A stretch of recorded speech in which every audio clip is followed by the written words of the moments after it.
Ito po mga amigo, ayan ako ay Chamame, ito, grabe sa Sophie.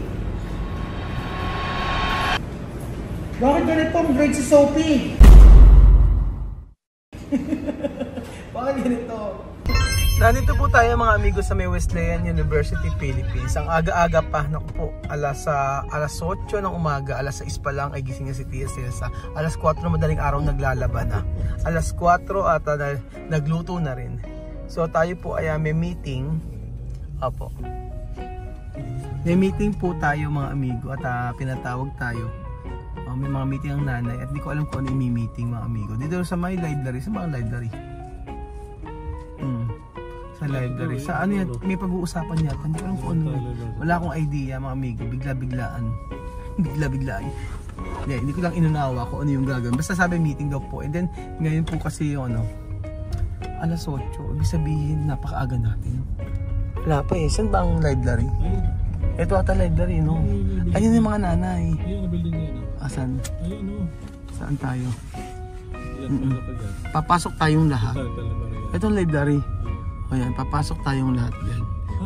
At nandito po si Tia Celsa. At ito po si Sophie. Ay, ang ganda naman ang ganda ng damit ni Kuya Beljon. Pongkan na pongkan. Ang aga-aga ang itang ulan naman Kuya Beljon. Liga na rito ha. Kasama si Tia Celsa. Ikaw ang guardian ni ano, di ba, ni Alima? Si Jose, si Vivian. Si Alima pa siya Poge. Sino ba ang guardian ni ano? Ikaw sino guardian mo? Vivian. Si Poge sino? Alima. Chamame si Sophie. Si Sophie pala ikaw. Oh, ako si ano, si Chuchen. Si Lenlen ay si ano, papa-check up si Chuchen. Umuubo-ubo. Kanina, maya, punta natin. Punta yung doktor. Muubo hindi nakatulog mabuti. Diyan na po sila. Ayan, elementary library. Ayun po, hindi na po ako nakapag-vlog o nakapag-video po sa loob kasi syempre marami pong tao doon. Maraming nanay na nandoon, nakakaya pong mag-video. Kaya ikwento ko na lang po sa inyo yung mga pinag-meetingan. So, medyo matagal po yung meeting. At pero pinaka-tinapi po doon ay unang-una yung pagtaas ng tuition. Tataas po ang tuition doon po sa Wesleyan University, Philippines. Ano ba yan? Tataas na. Paano na? Sponsor naman dyan. Sponsoran niyo ako. Ang tataas po ay 180 pesos lang naman po kada buwan. So, okay naman po. Kasi hindi tataas daw, hindi tataas pa gagawin natin. Tataas po. Then pangalawa ay bawal mag-cellphone. So pagka nahuling mag-cellphone, ang gagawin ng Kuya Jose? Kukunin doon ng teacher kasi bawal po kasing mag-cellphone. Kahit anong klaseng cellphone po, bawal po. Para po maiwasan po yung syempre, yun ang rules ng school. So wala tayong magagawa doon kung yun ang sabi. Bawal daw, edi bawal. So kung bawal lumabas, bawal lumabas. Kapag may rules, dapat bawal daw po na mag-cellphone and kukunin kahit anong klaseng cellphone. And then pangatlo po ay yung sa pagkain po, kailangan pagka bibili sa kantin meron kang lagayan. So hindi sila gagamit ng mga plato doon o ikaw magdala ng ano mo.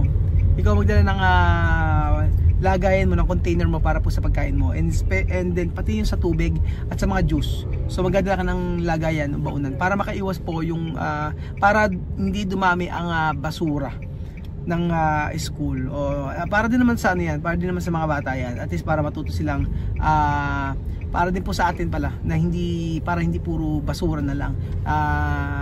Kailangan magdala ng container at saka ng lagay ng inumin. So yun po, madalas po yun every grade, pag nagbigayan po ng mga grades, bago magbigay ng grades meron pong meeting na nagaganap. So yun, at least aware din po sila Chamame, aware din po ang pamilya Matinga na kung ano mga rules dito na dapat nilang sundin.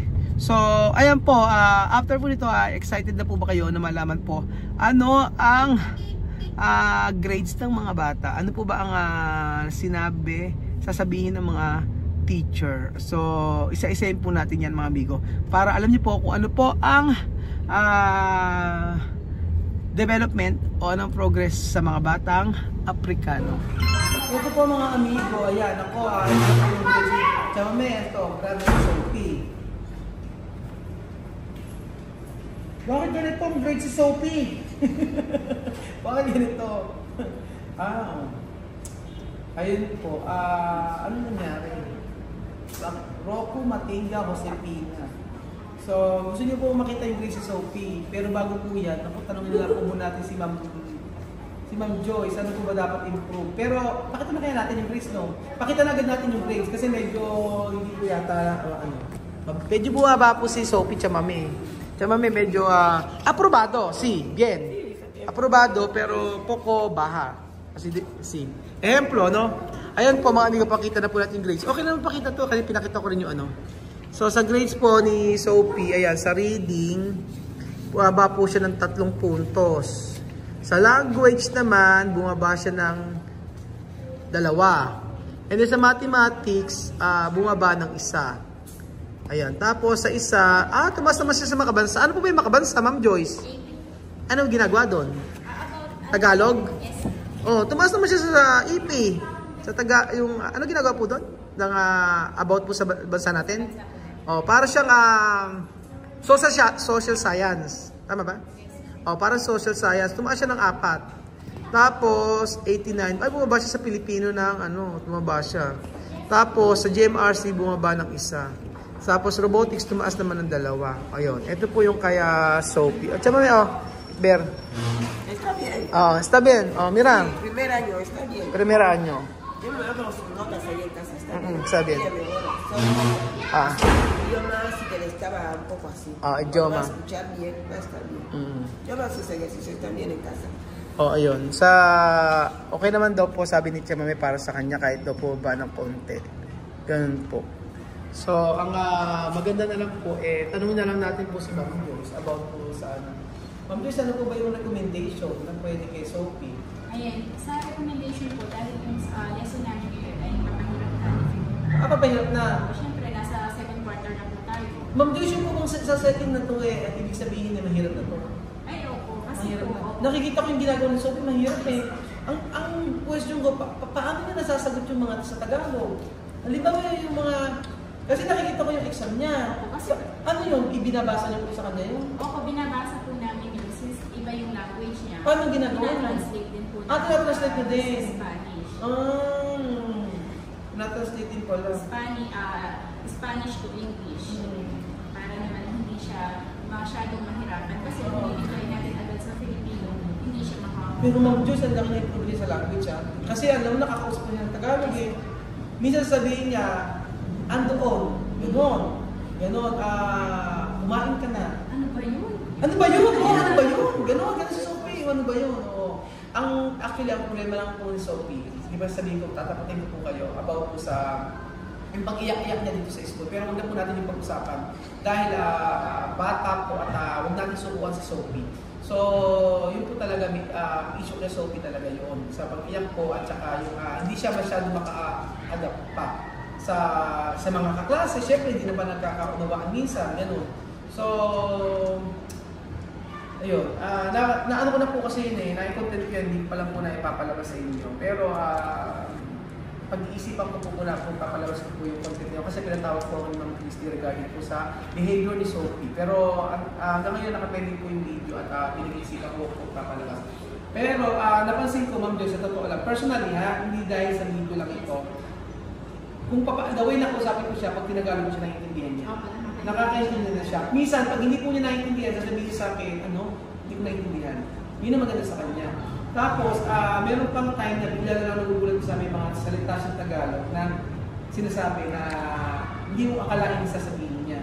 Ano po yung na-obserbahan yung mga salita na nasasabi niya? Ayun po, yung isa yun. Ano ba yun? Ano ba yun? Ano yun? Ano yun? Ganon. Ganon ta. May ano pa nga siya parang tataas kay boses niya. Ano yun? Ay, di ba gano'n siya? Iba malaking improvement na yun, gaya paano.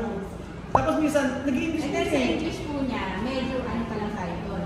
Ang sentence po niya ay Teacher Ella say to me. Ganon, Teacher Ella say to me. Ibig sabihin, okay na rin yun. Kaysa yung pure Spanish na sinasabi niya. Hindi na pa siya kay Sophie. Yun nga lang bumabasa sa grades niya. Dicho, ay mucho, ejemplo, English. Ella, decir, Tagalog, ella, decir, Ya lo sus notas. Yo también muchas gracias porque ella tiene mucha paciencia con Sophie y le ha esforzado mucho porque yo ahí en casa, como ella ya hace los ejercicios. Ay, maraming salamat daw po, ma'am. Kasi mahaba daw ng pasensya yung SOC. So, kasi sino ma'am Joy, sa totoo lang, nahihiya po siya sa inyo. Nahihiya po siya sa mga naninito kung sino po na. Pero minsan, one time, nung nagkaroon ng problema, hindi na niya rin kasi pinapasok para maano ng bata. So, kinakausap naman po niya eh. Pero salamat daw kasi mahaba pasensya ka. Kasi teacher lang talaga mahaba eh. Pasensya ka nanay. Nanay, madre y maestra. Kaya pasensya de los niños. Bago pa lang po kasi mag-start ng klase, i-orient ko lang siya. So, hindi ka lang. Yun. Bago ng klase, i-orient ka muna sa Yes, teacher. Sasabihin naman. Yes, teacher. Sorry, sa subject po namin na English, marunong na siyang magbasa ng basic cycles, ABC. Ano po yung mga, sa English marunong na magbasa? Ano po yung mga nababasa? Cat. Ay, mga cat, gano'n. Cat, bat, gano'n. Opo, mga long A and Saan po ba kayo, anong subject po kayo? sa English po. English, English. English lang ngayon. Tapos yung the rest ng ibang teacher. Opo. Ang in-expect ko marami kang subject sa kanila. English and mathematics. Sa math po, kumusta siya? Sa math po. Math naman, bumaba na isa siya. Medyo bumaba sa mathematics.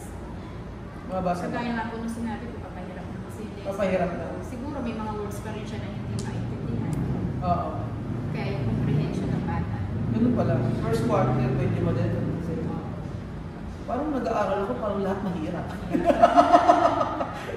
Adityo, unas-uno, passive. Después dos, poco difícil. Tres, más difícil. Cuatro, difícil. Sí. Ganun pala. Dahil sabi sa third floor, mas mahirap na. Kasi palalim na yun. Continuation po siya ng first grade, ng first quarter, papalalim po. Pero Ma'am Joyce, para sa akin, sa ilang months pa sila, 8 months pa lang yata sila dito eh. Kung 8 months sila dito, tapos nakakapagsalita na sila ng Tagalog at English, okay na yun. So, ibig sabihin mga after 2 years siguro, okay na okay. Yes. Point of grades ni Sophie at hopefully po, makabawas siya sa third quarter. Thank you, Ma'am Joyce. Thank you sa pag-aalaga ko. Talagang sinigifort ko na kayo sa behavior kasi syempre may ibang parents din na nag-aaral. Okay na po. Maraming salamat po mga amigo.